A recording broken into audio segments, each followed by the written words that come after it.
ना कितना ही शुभ होगा। सबसे पहले मैं आपको ये बता दूं कि उपवास क्या होता है।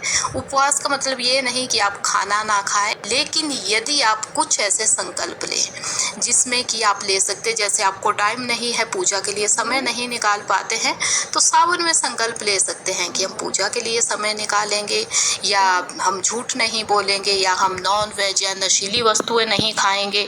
बच्चे संकल्प ले सकते हैं कि पैकेट बंद चीज़ें नहीं खाएंगे, गाय को हम खाना खिलाएंगे, दान दे सकते हैं आप, या जो भूखे बच्चे होते हैं उन लोगों को कुछ आप खिला सकते हैं। मतलब कोई भी संकल्प ले वो उपवास ही होता है, बस उसे निभाना है आपको। आइए अब जानते हैं कि निषेध क्या है इस महीने में खाना। सबसे पहले कटहल को निषेध माना गया है इस महीने के लिए, इसलिए आपको सावन के महीने में कटहल नहीं खाना है। साथ ही साथ जो मूली होती है वो भी हमें नहीं खानी चाहिए सावन के महीने में, इसे भी निषेध मानते हैं, तो आपको ये भी नहीं खानी है।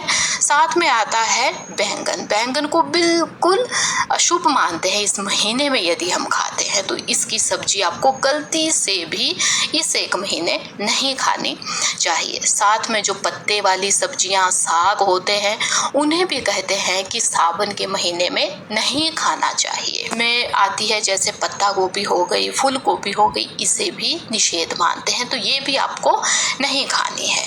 साथ में आपको तामसिक भोजन बिल्कुल भी नहीं लेना है, निषेध माना गया है तामसिक भोजन को। तामसिक भोजन जिसमें देखिए लहसुन प्याज भी आ जाता है, तो आपने लहसुन प्याज किसी दाल सब्जी में नहीं डालना है। उपवास है तब तो भूल ही जाइए आप इन चीज़ों को, लेकिन ऐसे भी नहीं खाना है, आपको बचना है इन चीज़ों से। नॉन वेज आपको बिल्कुल नहीं खाना है, यहाँ तक कि इन चीज़ों को हाथ भी ना लगाए तो बहुत ही शुभ होने वाला है ये महीना आपके लिए। बिल्कुल वैसे ही जो अंडा होता है, एग होता है, उसे भी हमें नहीं खाना है। किसी भी चीज़ में जिसमें एग हो उसे खाने से आपको बचना है, ध्यान दें इन चीज़ों का।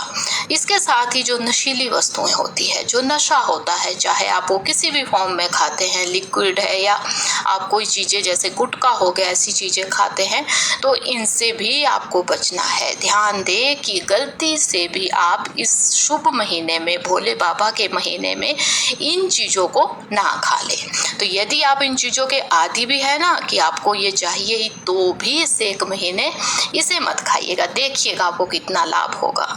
साथ में जो कच्चा दूध होता है वो आपको नहीं लेना है। कच्चा दूध गाय भैंस किसी भी चीज़ का हो सकता है, इससे आपको नहीं लेना है। इससे बनी हुई अनेकों चीज़ें जो होती है उसे खाने से भी आपको बचना है। तो इस एक महीने इन चीज़ों को ना खाएं आप, तो आपकी सेहत के लिए भी बहुत सही होने वाला है ये महीना।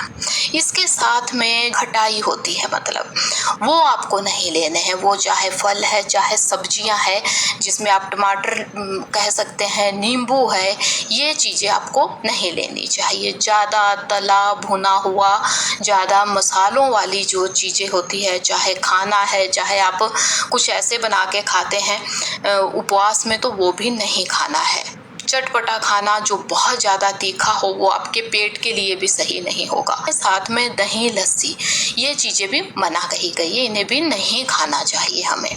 जो कड़ी होती है, कड़ी को भी निषेध माना गया है, क्योंकि देखिए दही या लस्सी से बनेगी, साथ में यूज़ होगा बेसन का, तो बेसन को भी कहते हैं कि हमें सावन के महीने में इसे खाने से बचना चाहिए।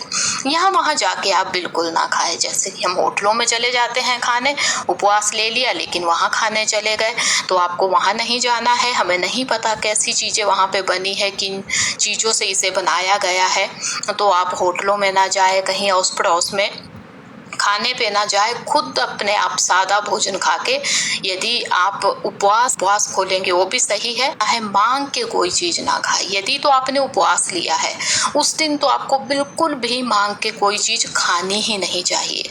कभी होता है ना, कोई चीज़ें नहीं है अपने पास, हम मांग लेते हैं उसी पड़ोसियों से, तो ऐसा मत कीजिएगा। पैकेट बंद आपको कोई चीज़ें नहीं खानी है। यदि उपवास लिया है तो बिल्कुल ही ना खाए, लेकिन बिना उपवास के भी आप पैकेट बंद चीज़ें, चाहे जूस है, चाहे कोई चिप्स है, चाहे लस्सी है, पैकेट बंद जो चीज़ें हैं वो उसे खाने से आपको बचना है। अब कुछ ऐसी चीज़ें जो उपवास में हम खा ही लेते हैं, लेकिन आप इन चीज़ों को यदि ना खा सके तो बहुत अच्छा है। यदि ऐसा कुछ है कि आपको खाना ही है तो कम से कम खाएं। वो चीज़ें हैं कुट्टू का आटा, जैसे उपवास वाले आटे होते हैं, सिंघाड़े का आटा, कई चीज़ों का आता है, उन्हें खाने से भी आपको बचना है।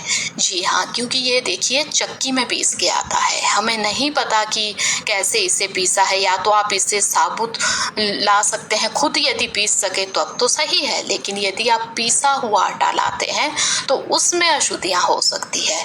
तो इसे खाने से बचे, या यदि कम से कम खाए यदि आपको इसे खाना ही है, यदि कुछ ऐसी दिक्कत है तो ये भी आपको इसमें ध्यान देना होगा। उसके बाद आता है चाय कॉफ़ी, जो पी लेते हैं वैसे हम, लेकिन यदि आप इसमें पैकेट बंद दूध लाके डालते हैं, या साथ में ये भी ध्यान दीजिएगा कि यदि आप चाय तो बनाते हैं लेकिन आपको डाइजेस्ट नहीं होती है तो इसे भी मत पीजिए। पैकेट बंद मसाले आते हैं, उनमें मिलावट हो सकती है, तो पैकेट बंद मसाले भी ना लें इस महीने। साथ में ऑनलाइन खाना जो कि हम मंगवा लेते हैं खाना, इससे भी आपको बचना है इस महीने में, क्योंकि इसमें भी अशुद्धियाँ हो सकती है।